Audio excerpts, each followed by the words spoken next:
What if I told you meeting ചില ആനിമൽസിൽ ഒരു life threatening experience ആണെന്ന്?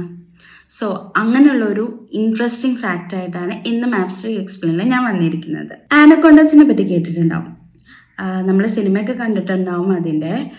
ഞാൻ ഇന്ന് സംസാരിക്കാൻ പോണത് ഗ്രീൻ ആനക്കൊണ്ടാസിനെ പറ്റിയിട്ടാണ്. It is one of the largest snake on earth. ഇത് ഒരു അബൌട്ട് 20 feet ലോങ്ങും 200 kilograms വെയിറ്റും ഉണ്ടാവും. കൂടുതലും ഇത് കാണപ്പെടുന്നത് വെറ്റ്ലാൻഡ്സ് ഓഫ് സൗത്ത് അമേരിക്കയിലാണ്. ഇവരുടെ ബ്രീഡിങ് സീസണിൽ ഇവരുടെ ഇടയിൽ ഒരു ഫാസിനേറ്റിംഗ് ആയിട്ടൊരു കാര്യമുണ്ട്. ഈ male more than one male anacondas ഒരു സിംഗിൾ ഫീമെയിൽ ആനക്കോണ്ടാൻ്റെ ചുറ്റും ഇങ്ങനെ പൊതിയും, ലൈക്ക് ഒരു ബ്രീഡിംഗ് ബോൾ പോലെ ഫോം ചെയ്യും.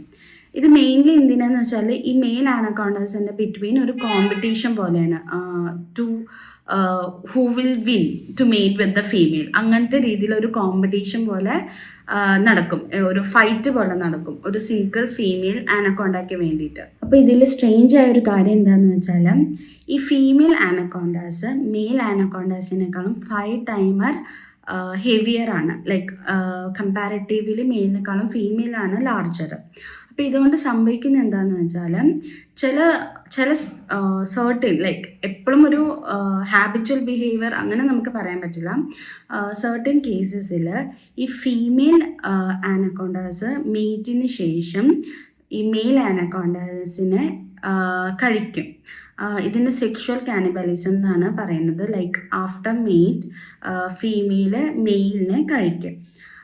ഇത് കൂടുതലും സ്പൈഡേഴ്സും അല്ലെങ്കിൽ പ്രേയിങ് മാൻറ്റിസ് പോലത്തെ ഒക്കെ ആനിമൽസിലാണ് കാണപ്പെടുന്നത്. പക്ഷെ ചില കേസസിൽ ഈ ഗ്രീൻ ആനക്കോണ്ടാസിൻ്റെ ഫീമെയിലും ഈ ഒരു ക്യാരക്ടറിസ്റ്റിക്സ് ഉണ്ട്. അപ്പോൾ സയൻറ്റിസ്റ്റ് ഈ ഒരു ബിഹേവിയറിൻ്റെ എക്സ്പ്ലനേഷനായിട്ട് പറയുന്നത് എന്താണെന്ന് വെച്ചാൽ, ലൈക്ക് എഗ്സ് ലേ ചെയ്യുമ്പോൾ മീറ്റിങ്ങിന് ശേഷം ഫീമെയിൽ ആനക്കോണ്ടാസിന് എഗ്സ് ലേ ചെയ്യാൻ വേണ്ടിയിട്ട് ഒരു ഹ്യൂജ് എമൗണ്ട് ഓഫ് എനർജിയുടെ ആവശ്യമുണ്ട്.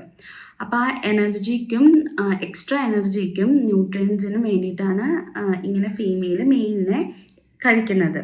അതാണ് ആ ഒരു ബിഹേവിയർ വരുന്നത്. പക്ഷെ ഇത് ഒരു നേരത്തെ പറഞ്ഞ പോലെ സ്ഥിരമുള്ള ഒരു ബിഹേവിയറോ അല്ലെങ്കിൽ യൂഷ്വൽ ബിഹേവിയർ അല്ല. റെയർ കേസസിലാണ് ഇങ്ങനത്തെ ഒരു സംഭവം നടക്കുന്നത്. So nature is full of surprises. Like ഇതൊരു യൂഷ്വൽ ബിഹേവിയർ അല്ലെങ്കിൽ പോലും ഇപ്പോൾ മെയിൽ ആനക്കോണ്ടാസ് ഇങ്ങനെ ഫീമെയിലിന് വേണ്ടിയിട്ട് തപ്പി നടക്കുന്നു, മീറ്റ് ചെയ്യാൻ വേണ്ടി തപ്പി നടക്കുന്നു, will compete against other male anacondas and at last വലിയ റിസ്ക് ഉണ്ട്. It may be the dinner for females. അങ്ങനെ ഒരു റിസ്ക്കും ഉണ്ട്. സോ അങ്ങനത്തെ ഒരു രീതിയിൽ നോക്കുമ്പോൾ നേരത്തെ പറഞ്ഞ പോലെ ഒരു സെക്ഷൽ കാനിബലിസത്തിനും അല്ലെങ്കിൽ ഒരു നേച്ചറിൽ നടക്കുന്ന ഫാസിനേറ്റിംഗ് ആയിട്ടുള്ള എക്സാമ്പിൾസിനും ഒരു ബെസ്റ്റ് എക്സാമ്പിളാണ് ഈ ഗ്രീൻ ആനക്കോണ്ടയുടെ ഈ ഒരു ബിഹേവിയർ. സോ ഇതുപോലെയുള്ള വീഡിയോസായിട്ട് ഞാൻ വരുന്നതാണ് നെക്സ്റ്റ് ടൈം ഇൻ മാപ്സ്ട്രിക് എക്സ്പ്ലെയിൻ. ബൈ.